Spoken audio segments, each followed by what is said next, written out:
높은 물가를 지금 반복되는 상황에서 과연 코스트코의 이익이 얼만큼 나고 파생 상품인데 이제 그냥 홀짝입니다. 홀짝. 올라가면은 돈 벌고 내려가면 돈 잃고, 즉 따지고 보면은 홀짝으로 돈을 벌었다는 겁니다. 어마어마하죠. 와, 이렇게 외화 거래를 잘할 수 있다고? 대단합니다. 네, 안녕하십니까, 이종훈 회계사입니다. 자, 오늘은 코스트코 코리아와 관련된 지금 재무상태표 시리즈를 여러분들과 함께 살펴보고 있는데요. 오늘은 재무제표 숫자 항목에 대한 설명이 달려있는 주석 항목에 대해서 살펴보는 시간을 갖도록 하겠습니다. 자, 먼저 회사는 26기죠. 지금 회사 나이가 설립된 지 26살이라는 겁니다. 자, 코스트코와 관련된 사항들 주석은 제가 다 읊어드리면 채널을 이탈하실 거기 때문에 패스! 자, 4번부터 보겠습니다. 자, 사용이 제한된 예금이라는 거는 우리 마음대로 못 쓴다라는 거죠. 그래서 작년에 보시면은 계약이행 담보예금으로 걸려 있었기 때문에 우리 마음대로 쓰지 못했다라는 정보가 4번에 나와 있고요. 그리고 5번에 나와 있으시겠지만 직상위는 우리 인터내셔널이고 최상위는 코퍼레이션, 이거는 미국에 있는 법인이죠. 이렇게 나와 있습니다. 자, 그리고 최상위 지배기업으로부터 매입도 하고 주식 보상 비용도 발생되고 있죠. 그렇기 때문에 지금 이 회사로부터 매입한 비용이 전체가 얼마냐면은 1,000원이니까 934억 정도 매입을 한 걸로 보여집니다. 그리고 프라이스 코스트코 인터내셔널이라는 회사한테 지급 수수료로도 이만큼씩 지급을 하고 있는데 대략적으로 따지면은 매출의 한 1% 정도 되는 수치인 것 같아요. 왜냐면은 매출이 한 6조 나왔는데 600억이니까 한 1% 정도가 지급되지 않았을까 싶습니다. 그래서 전기도 매출의 5조 5천억이었으니까 5.5조의 1% 해서 약 547억이 지급된 걸로 보여집니다. 사실 이 법인의 역할에 대해서까지 제가 정확히 파악은 아직 못했어요. 어쨌든 뭔가 로열티와 관련된 판매에 대한 수수료, 즉 코스트코라는 상표를 통해서 너가 판매를 했으니 그에 따른 수수료를 우리 회사에 지불해라지 않을까 싶습니다. 자, 그리고 이런 거래와 관련해서 우리가 주고받을 돈이 연말에 이 정도 남아있다라고 보여집니다. 자, 그리고 6번으로 넘어오게 되면은 코스트코가 보유한 유형 자산이 나오는데 토지를 6,937억 정도 보유하고 있고 건물을 5,349억인데 이게 장부가죠. 장부가라고 하면은 상각비를 제외한 금액입니다. 그래도 꽤 많죠. 이것만 합쳐도 얼마죠? 1조 2천억 원 정도가 됩니다. 그리고 아까 건설 중인 자산은 말씀드렸다시피 지금 청라점이 24년도 개장을 목표로 열심히 준비를 하고 있기 때문에 이 관련된 취득은 전부 청라점과 또는 그 청라 이외의 지점과 관련이 있을 것 같습니다. 건설 중인 자산이 줄었다는 것은 이제 대체됐다는 거거든요.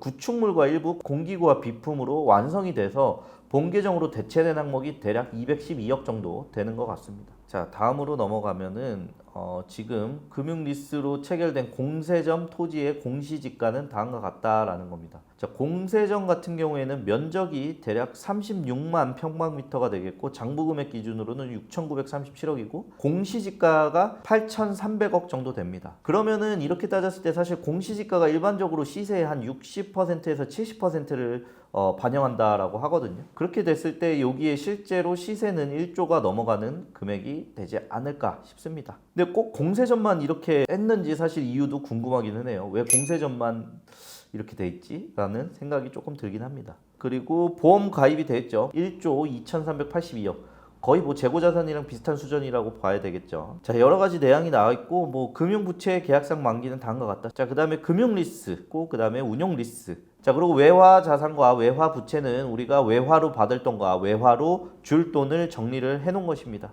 그래서 외화를 보시게 되면은 달러를 이만큼 받아야 되고 달러를 이만큼 지급을 해야 된다. 그리고 지급해야 될 돈 중에서는 엔화도 있고 미국 달러도 있고 오스트리아 달러도 있고 유로도 있고 GBP는 이거는 독일 돈 같고 CAD는 솔직히 뭔지 모르겠네요.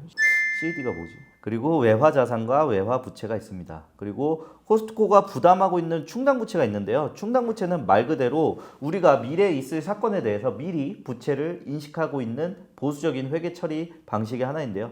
이 항목들을 다 합치면 대략 1,243억 정도가 되겠네요. 단위가 1,000원이니까요. 아, 여기 나오네요. 당사는 프라이스 코스트코 인터내셔널과 라이선스 계약을 통해서 순매출액의 1%를 로열티로 지급하고 있으며 소프트웨어 이용료로 매년 25,000달러로 지급을 하고 있다라고 합니다. 그래서 예전에 저 코스트코 매장에 항상 양재점 갈 때는 문 닫을 때 갔어요. 왜냐면은 사람이 너무 많으니까 가면은 물건을 살 수가 없어요. 그래서 그때 보면은 그 양재점 가면은 코스트코에 그 포스기가 엄청 많거든요. 근데 다 파이프관이 하나씩 연결이 돼 있어요. 그래서 뭔가 이렇게 막 이제 포스를 닫을 때 뭔가 이렇게 전표를 돌돌돌돌 말아가지고 이 파이프에다 넣으면은 이게 쑥쑥쑥쑥 올라가갖고 위층에 있는 대로 이렇게 다 빨리 올라가더라고요. 그래서 저는 되게 신기하다고 생각했는데 뭔가 이런 소프트웨어 이용료와 관련 있지 않을까 생각이 듭니다.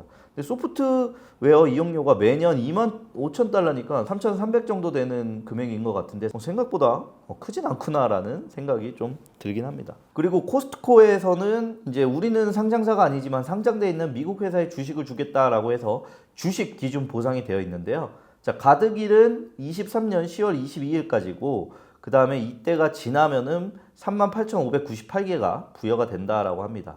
그래서 가득 조건은 1년간 근무를 하면은 일정급 이상의 직원들이 코스트코 주식을 받는데 38,598주를 받고 주식으로 결제를 합니다. 그래서 소구권이 있다는 거는 우리가 스톡옵션을 행사한 직원들이 있으면은 스톡옵션 주세요라고 하면은 우리가 주식 결제형인데 소구권이 있기 때문에 본사한테 다시 돈을 받아서 여기다가 주식으로 줄 수 있다라는 겁니다. 그렇기 때문에 우리는 부채로 처리를 한다라고 생각을 하시면 됩니다. 그래서 주식 보상 비용은 단기말 현재의 미국 회사의 주가를 기준으로 산정을 했고 현재 주가가 549달러죠. 지금 주가는 몇 달러일까요? 8월 말 법인인데 공시된 거는 11월이거든요.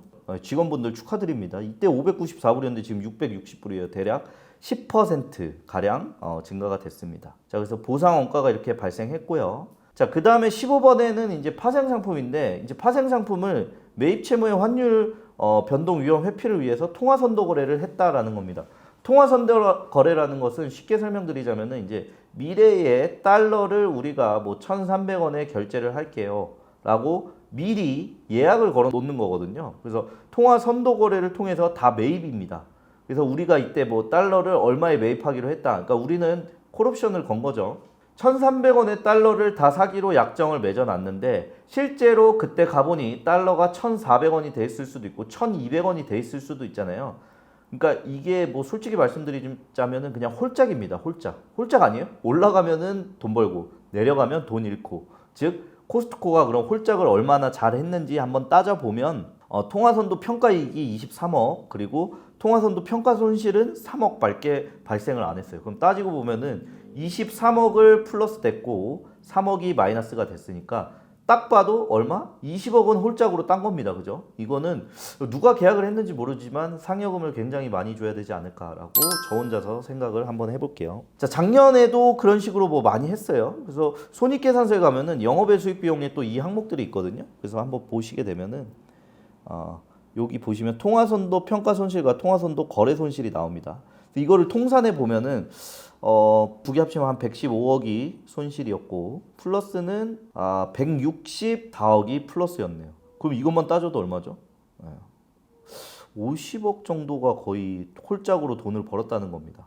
작년에. 어마어마하죠. 와, 이렇게 외화 거래를 잘할 수 있다고? 대단합니다. 네, 여기까지 코스트코에 대한 전체적인 재무 상태표를 따져봤는데요. 사실 굉장히 좋은 기업임이 틀림이 없습니다. 그래서 이 코스트코의 창업자이신 짐 시네갈이네요. 세네갈이라고 했는데 제가 저번에 시네갈이라는 분이 이제 유통업계의 거의 뭐 스티븐 잡스다라고까지 지금 평가를 받고 있는데 굉장히 독특하신 분임은 틀림이 없어요. 그분의 철학을 담겨서 이 코스트코라는 회사를 만들었고 그리고 코스트코가 사실 그렇게 팔면은 남냐라고 다들 의문을 가졌지만 다다익선이라고 해야 될까요? 결국은 유통의 힘을 이용해서 우리가 이만큼 많은 물량을 팔 수만 있다면 우리가 더 저렴한 단가에 조달을 하고 결국은 그 이익을 소비자한테 돌려줄 수 있다. 즉 되게 굿 비즈니스다라고 저는 설명을 드리고 싶고요. 따지고 봤을 때 코스트코는 23년도에 단기순이익이 1,416억이 나왔거든요. 그러면은 진짜 유통회사로 치면 어마어마한 이익이 아닐까 싶습니다. 참고로 여러분들 쿠팡이 지금 그 BEP 즉 손익분기점을 넘은 지 얼마 안 됐거든요. 그러면 쿠팡도 결국은 이제 온라인 유통에서 이런 혁명을 이루고자 하는 업체인데 코스트코처럼 저는 굉장히 장대한 기업이 될 수 있지 않을까라고 기대를 해보면서 오늘까지 코스트코 분석에 대해서 마쳤고요. 다음에는 이 코스트코처럼 건실한 실적을 쿠팡이 가질 수 있는지에 대해서 또 쿠팡의 한번 재무제표를 살펴보면서 얘기 나눠보도록 하겠습니다. 여러분 저는 이종원 회계사였고요. 다음 시간에 더 유익한 주제로 찾아뵙도록 하겠습니다. 여러분 감사합니다.